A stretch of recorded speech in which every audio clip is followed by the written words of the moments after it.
Questions swirled around the Jake Paul and Anthony Joshua fight from the moment it was announced. Could Paul somehow overcome his massive size disadvantage and experience gap to beat a former two-time unified heavyweight champion? Why was this fight even happening in the first place? The answer to that second question was obvious: money. Mountains of it. For fans tuning in Friday night, the most practical question wasn't about competitive legitimacy or financial motivations. They wanted to know exactly when this spectacle would actually begin on Netflix. The prelims kicked off at 4:45 Eastern Time on YouTube, giving hardcore boxing fans early action before the main event programming.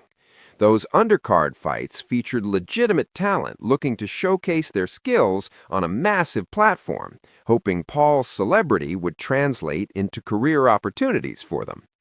The main card started on Netflix at 8 o'clock Eastern Time, marking another milestone in the streaming giant's aggressive push into live sports.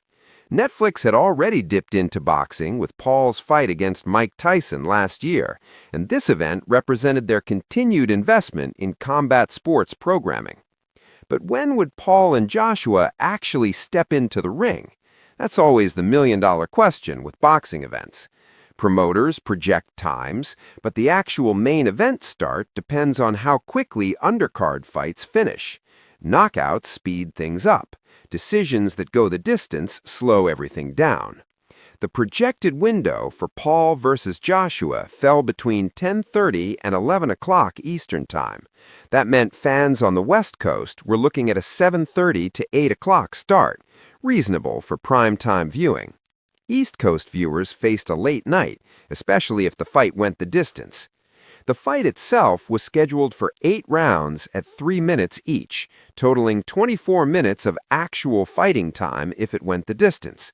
That's shorter than championship bouts, which typically run 12 rounds, but still substantial enough to test both fighters' conditioning and resolve. Those 8 rounds represented a compromise between legitimacy and Paul's limitations. Championship fights demand 12 rounds because endurance separates elite fighters from pretenders. 8 rounds gave Paul a fighting chance, literally, by reducing the stamina disadvantage against an experienced heavyweight. 3-minute rounds are standard for professional boxing, unlike Paul's previous fight against Tyson, which used shortened 2-minute rounds.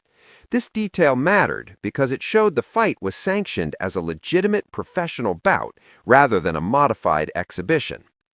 Netflix's decision to stream this fight free for subscribers represented a calculated gamble. They weren't charging pay-per-view fees, instead using Paul's massive following to drive subscriptions and prove their platform could handle live sports at scale.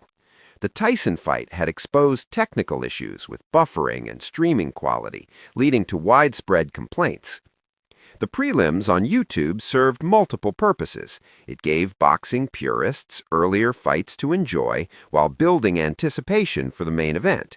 It also tested whether YouTube's infrastructure could handle the inevitable traffic surge as millions tuned in. For Paul, the timing meant fighting late enough for maximum global viewership, but early enough that East Coast fans wouldn't abandon the broadcast due to exhaustion. Joshua, being British, was accustomed to fighting at odd hours given the time differences between UK and US audiences. The 8-round format meant the fight would last roughly 40 minutes when accounting for breaks between rounds, ring walks, referee instructions, and potential stoppages. Add pre-fight pomp and post-fight interviews, and viewers were looking at an hour-long window for the main event.